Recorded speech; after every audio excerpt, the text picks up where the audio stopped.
Welcome to Pindar Poetry. We hope you learned something new. You're starting with admin rights and a restore point. This prevents mistakes from becoming permanent. First, open Settings, go to Windows Update, then Advanced Options. This is where automatic driver behavior lives. Once there, toggle off any setting labeled Receive Updates for other Microsoft products or Download drivers automatically. Make sure to pause updates temporarily while you make deeper changes so Windows won't override your steps. This gets you immediate control and prevents surprises during the next reboots. Next, stop automatic driver installs at the system level. If you have Windows Pro, open gpedit.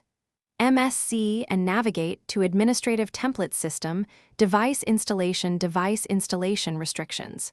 Enable the policy that blocks driver installs that aren't explicitly allowed. If you're on Home, open regedit and create the No Devenger Update word under HKLM/software/policies /Microsoft/Windows /device install /settings and set it to 1. Once done, reboot so policies and registry take effect and Windows stops auto-applying drivers silently. Finally, confirm your changes.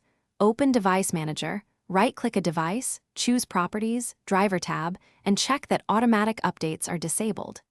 If you later want Windows to provide a specific driver, temporarily reverse the policy or registry change and update that device manually.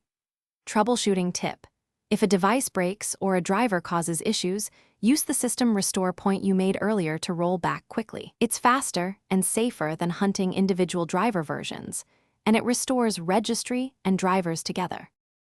Thanks for watching. Consider subscribing if we helped you.